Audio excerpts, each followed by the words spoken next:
So let's pick up with Pleiades and Orion.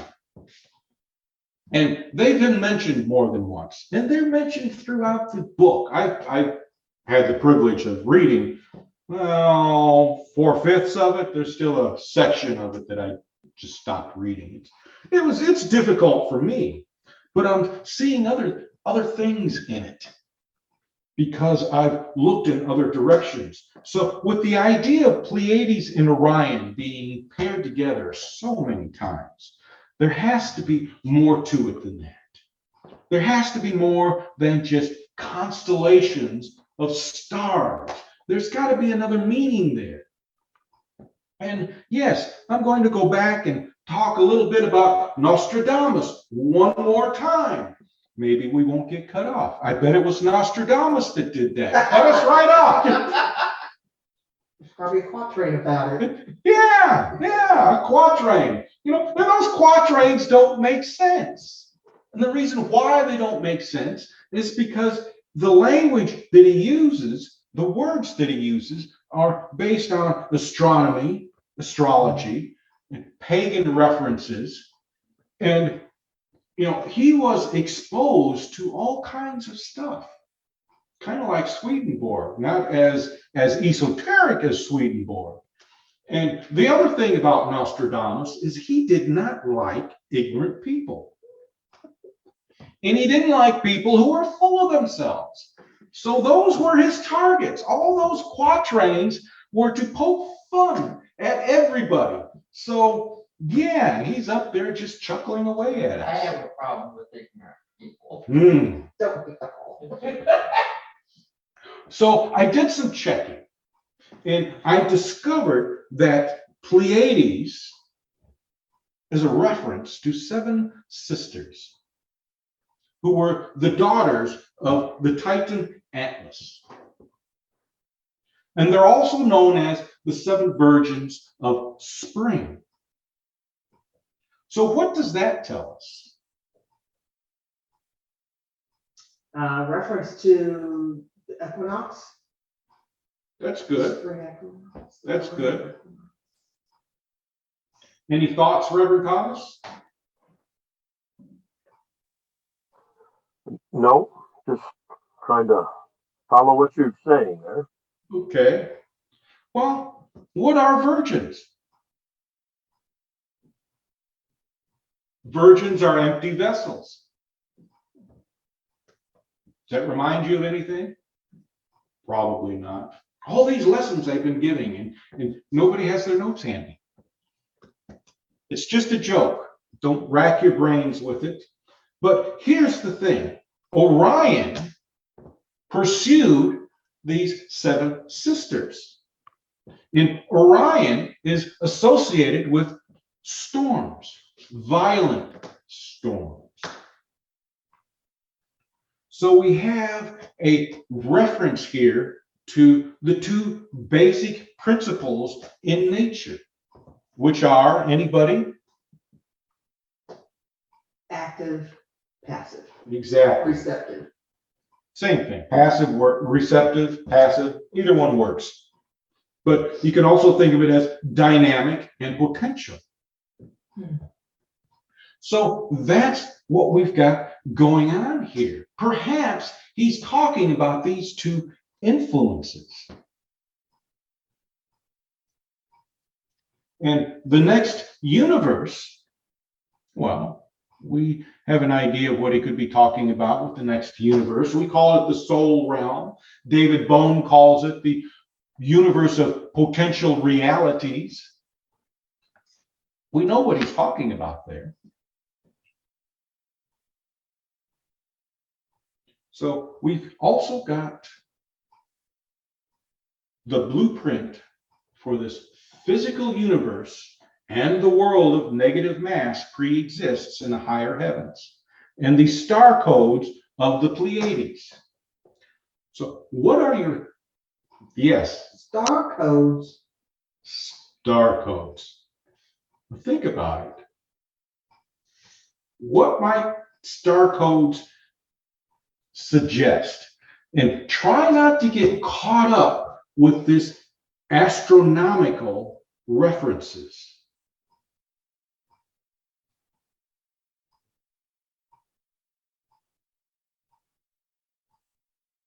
Suggests a hidden language to me. Oh, it's definitely a hidden language.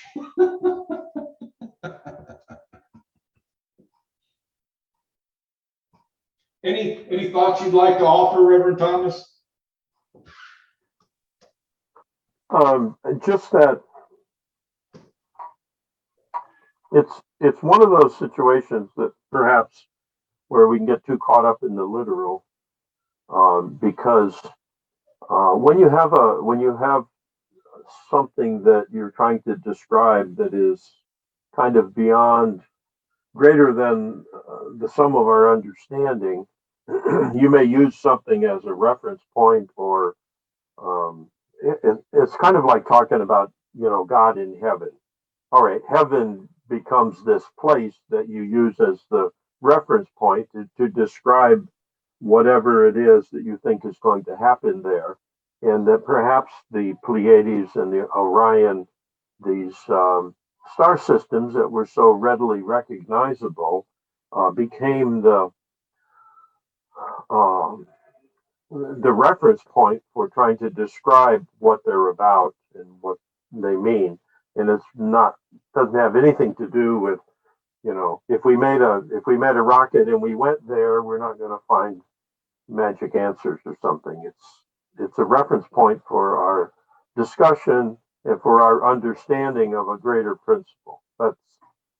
That's what I'm getting out of this. So Well put. Yeah. I like what he said. Excellent. After all, what is a blueprint? The diagram.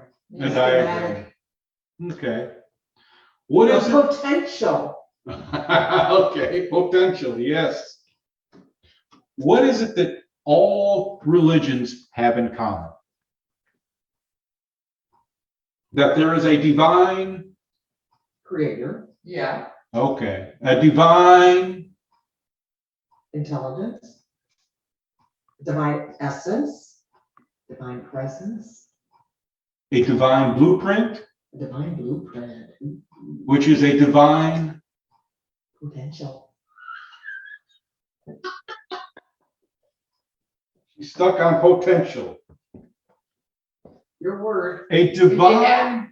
divine plan, Man. Yeah. which is the excuse we use when we cannot fathom how it happened. Well, it's God's plan. It's part of the divine plan. That's what he's talking about. Negative mass. What is negative mass? No clue. I love these technical terms. Negative mass pre-exists. Now, if when the souls are here, they are in a physical body, what happens when they're no longer in the physical body? We're free. Yeah. You are, Am I negative mass then? yes, you are negative mass. Okay. So yeah, Reverend Thomas is on the right track with what he said. This is all a different language. It's saying the same thing, but it's saying it in a different language. Just like Nostradamus, a lot of people get caught up. When I first read this, I got all caught up in this idea of celestial constellations and everything. And I'm not interested in that. So I blew off a lot of it and said, oh boy, what a mistake. So the codes of Pleiades are actually these souls that are, well, I think one of the teachings is that we create our own life when we come back for the next incarnation. That can be a code of Pleiades. Another code of Pleiades could be that we shape our bodies before they're entered. Those are the codes of Pleiades because they're the codes in the soul realm.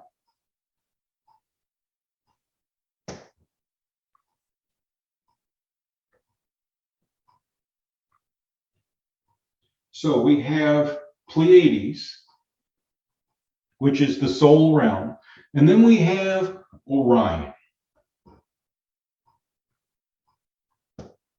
Because, now let me get here, from these codes, the Elohim Lords of Light in Orion create the formation of the negative mass, which is modulated by the thought forms of the Lords of Light into the creation of the physical universe of mass evolution.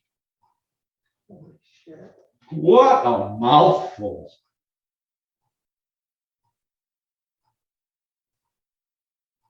Any thoughts? No? My brain is spinning. Yeah, this stuff usually does, just a top and it just, yep, it just spins us around. What are your thoughts, Reverend Thomas? Nobody here wants to even wade into this. Very smart of them. Um, it's it's as good an explanation for how this comes about as we can probably wrap our mind around. As difficult as it is, it's probably understated. It's probably far from accurate, but just the idea that the Lords of Light play a role in the formation of this thing that we're experiencing. It's one of those big thoughts that I finally come to the conclusion of. Very interesting to talk about, but is it going to change my day-to-day life? And only if it helps me to accept that I have a role to play, and helps me to focus on my part in contributing to all of this, which affects not only my life but others as well. So I can be a bad apple or a good apple in the mix of how I'm going to contribute to the unfolding of this experience, this common experience that we're having. And so I always try to bring these big ideas back to, okay, this is a brain candy, but what can I really do with it? And so anyway, that's that's my take and position on these things. I find them fascinating as you do, but in the bottom, in the end, what am I going to do with it? So. Well, here's the thing. Lords of Light. Now, we learned earlier that he identified the Lords of Light as Christ and Buddha. But what really are the Lords of Light? What are souls?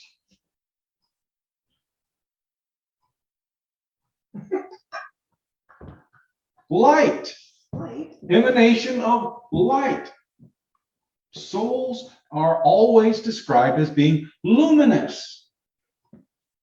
Luminosity is light. The Lords of Light. You are gods. So let's look at this one more time. From these codes, the Elohim Lords of Light, gods, in Orion, which is stormy, violent activity, dynamic energy, create the formation of the negative mass, which is modulated by thought forms, create by thought, Jesus healed by thought of the Lords of Light into creation of the physical universe of mass evolution. We create. The mess you might find yourself in, you created. You are the author. That is what he is moving us towards. We are, as Reverend Thomas put it, creators. I did get that attribution correct. You did say that, Reverend Thomas. Yes, he's nodding his head. If not this time, another time. But yes. And that's the direction he's moving us. Evolution is what? Growth. We have to evolve. We have to grow.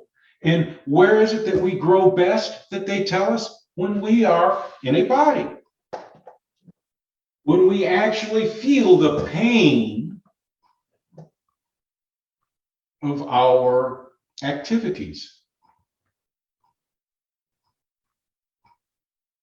Pain is more real here in a body.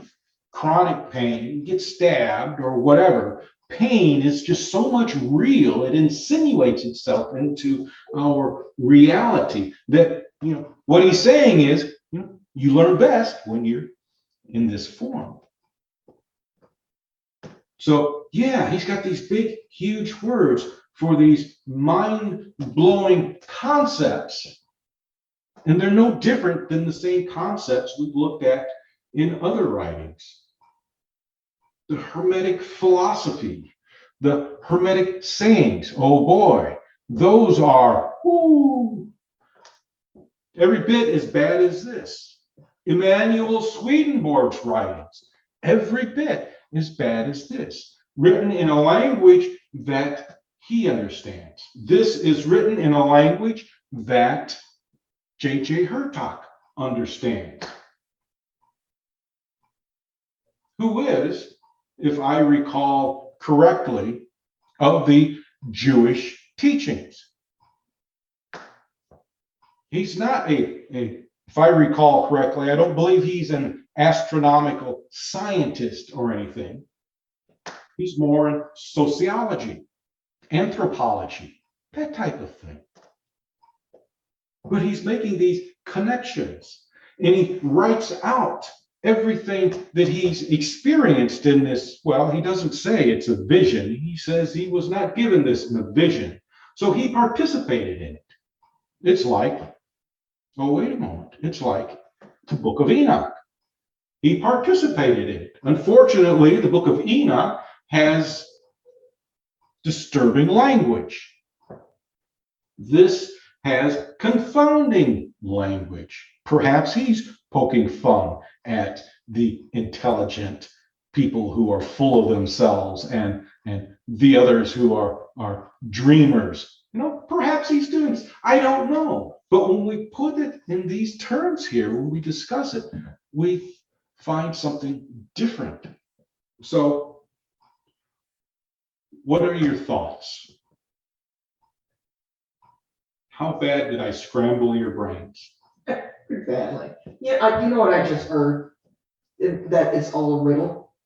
It is. It's just all a riddle while we're in this form. Like I said before, can't wait for the great debriefing. When I'm negative mass, it'll make so much sense. And then it won't matter. She likes that term. She's going to use it a lot now. Negative mass. I like it. Janice, what are your thoughts? It's confusing. Yeah. I think the Bible has a reputation of being confusing as well. So I guess this book is in good company. Reverend Thomas, any thoughts? Just briefly summarize what I said before. It all points to each of us being responsible for what we're experiencing in our life, and the only way we have any power is by taking it back and not being victims of what happens in our lives. It may be hard to figure out how something that we did or said or felt results in whatever we're experiencing, because it's easy to have a tough time and say there's no way I would ask for this. Well, asking for it is not the right term, but understanding that there's cause and effect taking place, and it's helping us to understand what the cause is, so we can act differently next time. and all of this points in that direction. And a lot of the really confounding details are unimportant if you grasp that. If that moves you in that direction, what can I do in my life today, in this moment, that makes the next moment better or different? Yeah. Right now, he's suggesting that all your problems are part of the plan. He's not giving us any solutions to them or anything. Right now, he's laying out the groundwork. Because once we understand this, we'll understand the other stuff. Because there are 3 books to this. We're only in book 1, which is the largest of the 3. Book 3 is the smallest, of course. And I don't believe I've read book 3, but I've read books 1 and 2, and they're confusing. But if you can make it through this, and you begin to grasp, even if it's just a little bit, if you can grasp just a little bit of it, it will expand because the seed has been planted. And what is it that a seed does best? Grow. Exactly. A seed grows. So we might say that the 6th key of the book of knowledge may be about creation, or the blending of potential and dynamic energy. Before we got to this, our focus had primarily been on the soul and the non-local aspect of life, its development and its limitations. But now a path is being provided and a new element is being introduced. And we may discover that what we thought we knew about reality is about to be skewed. So I want to thank you for allowing me to feed this to you, to provide this for you. And I realize it's confusing. When I read through this the first time, yeah, it was confusing. When I'm reading through it a second time, and things are opening up.